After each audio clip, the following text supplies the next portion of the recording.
இந்த வீடியோவில் நீங்கள் என்ன பார்க்க போகிறீங்கன்னா, ரோஹித் சர்மாவுக்கு நேற்று நடந்த மேட்ச்சில் இன்ஜுரி ஆயிடுச்சு கைஸ். ஸோ அவரோட இன்ஜுரியோட ஸ்டேட்டஸ் என்ன, மற்றும் நம்ம பிளேயிங் லெவனில் சேஞ்சஸ் பண்ணால் எந்த பிளேயரை தூக்கிட்டு சேஞ்சஸ் பண்ணால் நல்லாயிருக்கும். அதுவும் இல்லாமல் நம்ம சொன்ன மாதிரி இந்த பிளேயிங் லெவனில் வந்துட்டு யார் எக்ஸ்ட்ரா கொண்டு வந்திருக்காங்க, அதுவும் இந்த வீடியோவில் பார்க்க போகிறோம். வாங்க ஸ்ட்ரெயிட்டாக வீடியோக்குள்ளே போகலாம். ஃபஸ்ட் எடுத்தோடனே ரோஹித் சர்மா பொறுத்த வரைக்கும் ஒரு மைனர் இன்ஜுரி தான் கைஸ். ஸோ நோ ப்ராப்ளம், அவரே வந்துட்டு சொல்லிட்டாரு. ஸோ அதனால் பிரச்சனை இல்லை. ஸோ நெக்ஸ்ட் மேட்ச் பாகிஸ்தான் கூட அவர் எப்படியும் கம்பல்சரியாக விளையாடுவார் கைஸ். ஸோ செம்மையாக இருக்க போகுது மேட்ச்சு. ஸோ பயங்கர எக்ஸைட்டாக இருக்குது. ஸோ பார்ப்போம் அந்த இதை பற்றியும். ஸோ நேற்று நடந்த மேட்ச்சில் பார்த்தீங்கன்னா பிச்சு எப்படி இருந்ததுன்னா பயங்கர ஸ்லோ விக்கெட் பிச்சாக இருந்தது. பவுலர்ஸ்க்கு செம்மையாக பர்ஃபார்ம் பண்ணி கொடுத்துருந்தது பிச்சு. ஸோ பார்த்தீங்கன்னா இந்தியன் பேசர்ஸும் நல்லா போட்டு பேட்டர்ஸை ட்ரபுள் பண்ணாங்களோட பேட்டர்ஸை அடி வாங்க வச்சாங்க. ஸோ நிறைய பேர் அடி வாங்கினாங்க. அயர்லாந்து பேட்டர்ஸாக இருந்தால் சரி, இந்தியன் பேட்டர்ஸ்லாம் பண்ட் அடி வாங்கினார், ரோஹித் சர்மா அடி வாங்கினார். ஸோ அதுக்கப்புறம் தான் ரிட்டையர் அவுட் ஆகி வெளியே போனார் ரோஹித் சர்மா பொறுத்த வரைக்கும் ரிட்டையர் அவுட். ஸோ இதில் பார்த்தீங்கன்னா ரொம்ப ட்ரபுளாக இருக்குது. இதே பிச்சை வந்து இந்தியா வர்சஸ் பாகிஸ்தானில் எடுத்துகிட்டு வந்தாங்கன்னா ரொம்ப ட்ரபுளாக இருக்குன்னு தான் சொல்லுவேன். ஏன்னா நம்மக்கிட்ட 150+ போடுற பவுலர் இல்லை கைஸ், அதை ஒத்துக்கிறேன். ஆனால் அதுவே பாகிஸ்தான் எடுத்திங்கன்னா 150+ போடுற பவுலர்ஸ் இருக்காங்க. ஹாரிஸ் ராஃப் இந்த மாதிரி பவுலர்னால் 150+ போடுற பவுலர். ஸோ அவரை எடுத்துகிட்டு வந்தாங்கன்னா அவர் வந்து பயங்கரமாக ட்ரபுள் பண்ண அதிக சான்ஸ் இருக்கும். இதே மாதிரி 150 பேஸில் வந்து ஃபேஸிங் பவுன்சர் ஆக்கிற ஆட்டம் வச்சுருந்தாருன்னா செம்மையாக இருக்கும். ஃபேஸ் பவுன்சர்லாம் ஆட்டம் வச்சுட்டே இருந்தாருன்னா ரொம்ப ட்ரபுளாக இருக்கும். இன்ஜுரியாக அதிக சான்சஸும் இருக்கும்.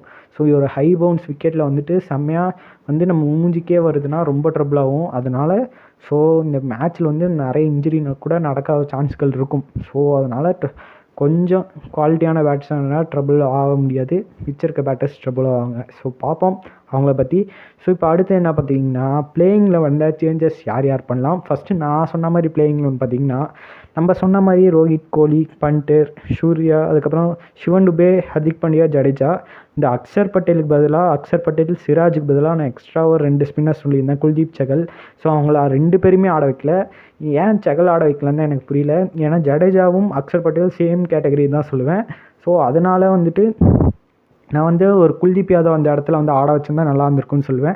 ஸோ இவங்க இதுக்கே போயிருக்காங்க. ஸோ பாவம். ஸோ இனிமேல் வர மேட்சஸில் இவங்க என்ன சேஞ்சஸ் பண்ணணும்னா, ஃபஸ்ட் எடுத்தோடனே நம்ம பேசர்ஸ்லேருந்து சொல்லிடுறேன் கைஸ். பேசர்ஸை பொறுத்த வரைக்கும் சிராஜ், ஹர்தீப் சிங், அதுக்கப்புறம் ஜஸ்பிரீத் பும்ரா, அதுக்கப்புறம் ஹர்திக் பாண்டியா இருக்காங்க. இவங்களாம் மெயின் பேசர்ஸ். பாப் டைமில் வந்து சிவன் டுபே இருக்கார். அவர் வந்து பாப் டைமாக வந்து பவுலிங்கும் போட்டு கொடுத்து விக்கெட்ஸும் எடுப்பார். ஸோ இதில் பார்த்தீங்கன்னா முக்கியமாக வந்துட்டு இந்த ஹர்திக் பாண்டியா, ஹர்தீப் சிங் மற்றும் சிராஜ் மற்றும் பும்ரா இவங்க எல்லாருமே ஓப்பனிங் ஸ்பெல் போடுற பவுலர்ஸ் தான். ஸோ இதில் போன மேட்ச்சில் வந்து ஹர்தீப் சிங் அடி வாங்கினார் டெத் ஓவர்ஸில். ஸோ அவரை நம்ம ட்ராப் பண்ண முடியாது, ஏன்னா லெஃப்ட் ஆர்ம் பேசறனால பும்ராவை ட்ராப் பண்ண முடியாது. ஆனால் சிராஜை ட்ராப் பண்ணிட்டு அந்த இடத்துல ஒரு வந்து குல்தீப் யாதவ் மாதிரி ஒரு ஸ்பின்னர் எடுத்துகிட்டு வந்தால் ஒரு நல்ல ஆப்ஷனாக இருக்கும் தான் சொல்லுவேன். ஏன்னா சிராஜுக்கு பதிலாக அந்த இடத்துல வந்து பும்ரா வச்சு நம்ம ஓப்பன் பண்ணால் செம்மையாக இருக்கும். டக்குன்னு குயிக்காக விக்கெட்ஸும் எடுத்து கொடுப்பாரு.